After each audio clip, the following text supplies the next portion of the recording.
Good day and welcome to Motorola's Music. I am Jeff Thiel, the host of the show. And you might be wondering, holy crap, paid promotion? That's right. Had a couple of unboxing videos that did pretty well, and Glarry took notice and they sent me this sweet guitar. Just got the strings all stretched out, and let's give a listen. Holy shit. They sent me this? All right, yes. Unfortunately, that was it. This is what they sent me. It's their GMF. I think there's a show, Good Morning Football, but this, not a good morning when I unbox this thing. Yeah, this is what they sent me. You know, typically you worry about with companies, especially these budget companies, and what I was expecting, what can happen is they QC the crap out of the one they're going to send you, and you get this, you know, pristine model of a budget brand, but they sure as hell didn't do that on this. I mean, I'll get into it, but I can't believe they QC'd this at all, let alone like go overboard to it. So let me start back at the beginning. So I had a couple unboxing videos. I'll put the links to those. Much better guitars. The ones that I bought, one was the latest one was redid or redded, whatever the hell it is. I got from Amazon. I paid 160 bucks for it. My own money, my own Amazon account. Came in. I still play the guitar. It plays great. Well, it was a couple weeks ago. Not like I tossed it in the trash. But, you know, it plays great. And then about a month and a half ago, I did one for West Creek. That thing's unbelievable. It's better than the redid one. The redid's fine, but this West Creek one, shit, I play that thing all the time. I paid $180. I think it retails for like $200 to $220, somewhere around there. And that was great. So last week, I got an email. At least as of this, you know, as I'm recording this, I got an email from Glarry Incorporated. And if you don't know, they're a real budget brand. I think their high-end stuff maybe approaches $200. So they contacted me and they said, and I quote, this was in it, that they were watching and were addicted to my videos, clearly buttering me up, you know. I'm sure they may have just come across it, whatever. However, they came across me, and they asked if they could send me a guitar, and just pick any guitar out of their catalog. Here's a link to our website. So I go to the website. I picked a semi-hollow because that's the last two I had done. I assume that's what they saw. Those are the only guitars I've reviewed, were these two semi-hollows. So I picked another semi-hollow. It was 189 bucks, same price point. They said, oh, no, unfortunately, we don't have those. One showed unavailable, one didn't. I picked another guitar. It was an SG model. They said, no, that one's, we're not doing a promo on or whatnot. Pick another one. At this point, I'm thinking, okay, is this some sort of scam? I mean, I had checked all this out ahead of time, but, you know, before I did any of this. And so I said, look, you pick one for me. You send me whatever. I don't care what you send me. I'm just picking guitars. So they say, well, we're doing a promo on our GMF line. Well, why the hell didn't you say that in the first place? Say, hey, we want to send you a GMF, not play this freaking game. But whatever, it was annoying, but okay, it's foreshadowing what their guitars are like. So, yeah, so GMF, they send me 3 days, I get this guitar in the mail, and let me lean down, got away from me. But, you know, I kind of like when they send them in these types of boxes. You know, it reminds me of that Star Wars when what's-his-name was, you know, encased in that thing. But, yeah, it was a nice box. So I said, oh, this is looking pretty good. And, you know, the guitar doesn't look that bad, you know, and I noticed some things. There's anybody that's dealt with paint, there's like fish eyes in the finish back here. That can happen when your spray booth gets contaminated with usually stuff that contains silicone. Whatever. This thing retails for 110 bucks. Whatever. So it's got some of that in it. If as long as this thing plays well, and sounds good, you know, I could recommend it. You know, I'm not going to worry about fisheyes in the paint, stuff like that. As long as some new player can get a playable guitar for 110 bucks, that's not bad. And then they can graduate on. So that's fine. And, you know, I noticed this pickguard is just garbage, absolute garbage. I'll have pictures. It's all wavy. It doesn't really fit onto anything. It looks like they, in some places, cut it with scissors. There's this part of the neck right here. It's rough. It's not fully finished. The top of the headstock here, again, images, is not even finished. It's like, well, it has a little bit of finish that would probably qualify as overspray. And then, yeah, right here and here, there's no finish. It's rough. It hasn't been, it looks like that maybe they went down to maybe 80 to 100 grit here at most. This back of this headstock, there's no way they went over this with like 220 or 180, whatever. Let's not even go to 220, maybe 180, whatever. Sure, no way they got to 180. So it's just rough. This barely has finish on it. This is basically almost raw at the tip here. And again, I would have given it a cool recommendation had that been the worst of it. Here's the worst. I will have pictures of this, but maybe even from, you know, this distance you can see the action is a mile high. That can happen. It's not set up right, whatever. So, you know, the bridge is, and the saddles, I should say, adjusted way high.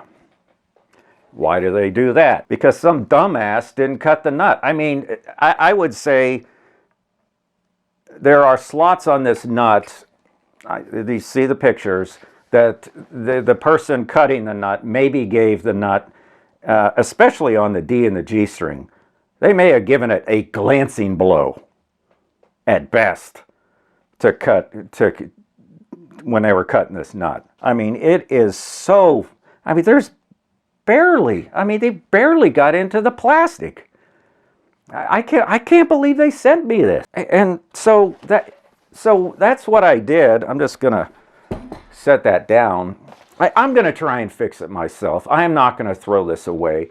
If I can get it fixed, I'm not going to spend money. I'm not going to have, because I'm not a luthier. I am far from it.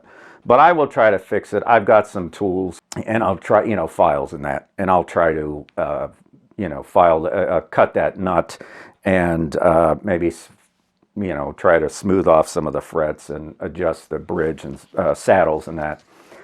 And, you know, I'll give it to somebody. So anyways, so I contact them, and I told them, hey, you know, I have these issues, 1, 2, whatever. I listed them. I said, I understand, you know, things can fall through the cracks, you know. And I told them, I said, look, I won't do a video on this particular guitar. Why don't you send me another guitar, and then we can proceed from here.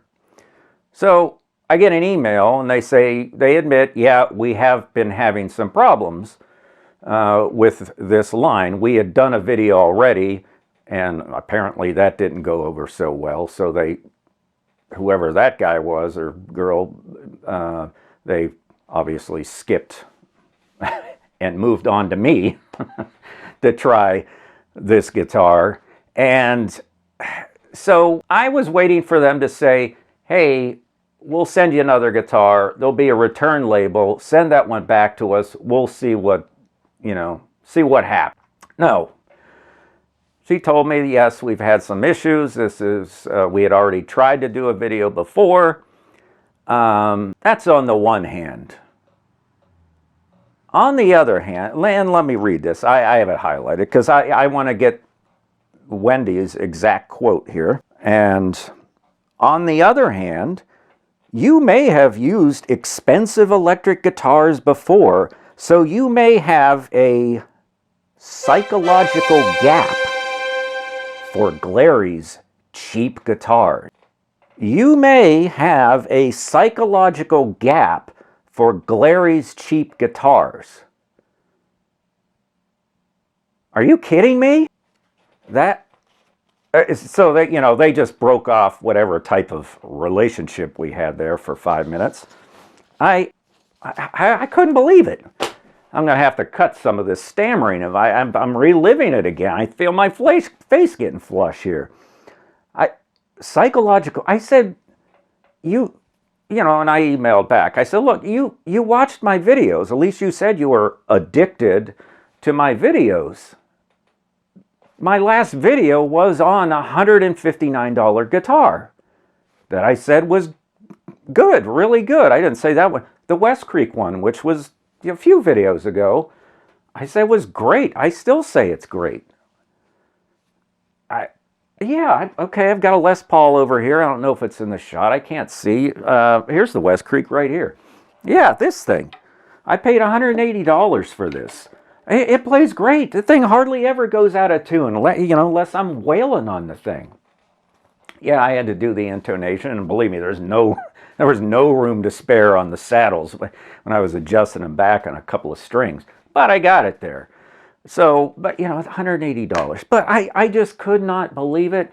And yes, this video turned into a rant, but I had to make it. I've had people, tell me, because I've done these 2 videos on these guitars, that you're lying, stop buying shitty guitars, these things suck. Well, no, not everyone do, and that's why I do these videos, because when I find, with my own money, good guitars for 200 or whatever, sub 200, I usually go under 200. I don't even like spending over 200 for no name. $2,700. I bought a Les Paul Standard. Yeah, I'll spend the money, but that's an investment. When I'm buying cheap, I want them cheap, but I also want them to be good. I don't expect them to be better than my Les Paul or better than my American Strats, but I expect them to be playable. This thing is garbage. It's trash. Now, when people say on my, comment, and there's very few. Most of the people are, you guys have been commenting, yeah, I got the Firefly, and I got the Groat, and I got this, or yeah, I just bought whatever, and yeah, they're great, yeah, just put some tuners on it, and that's what I said, the tuners suck, they're, Grover wannabes, but, for the most part, they're good guitars. This thing is, this isn't even a guitar. It will not play in tune. You can't. I tuned and stretched these strings out before I got on here again, and I've done it several times. I get the strings. The strings will stay in tune for the most part. I'm sure if I play it and stuff, they'll go out of tune, but you just can't. For those of you who don't understand, if the nut is not cut, if it's cut too shallow, then the strings are way the hell off the fingerboard, and you have to push way down. I did a test on the G string, or the B string. When I went to C, I fretted C, it was into C sharp. I mean, it's that far out. I fret the A on the G string. It was damn near to A sharp. So, anyways, I'm getting way off. And there's really nothing else to say about it. I wanted it to be good. So, but yeah, obviously, I wouldn't buy any of their stuff. The fact that you're sending this guitar to somebody to do a video on, to post it, to potentially, the West Creek's, 27,000 people have watched it. You're gonna, send me that without even looking at it? Unbelievable. So, enough of that. Hopefully I don't ever do one of these videos again. You guys are probably saying the same thing, but I had to make it. I really appreciate all you guys have watched my videos and have made the comments. Please subscribe to the channel. Give us a like and comment on this one if you had any similar or a dissimilar experience with Glarry. Let me know. Hopefully, this, was one that slipped through the cracks, but I highly doubt it. So, thank you for watching. We'll see you later. Keep rock alive.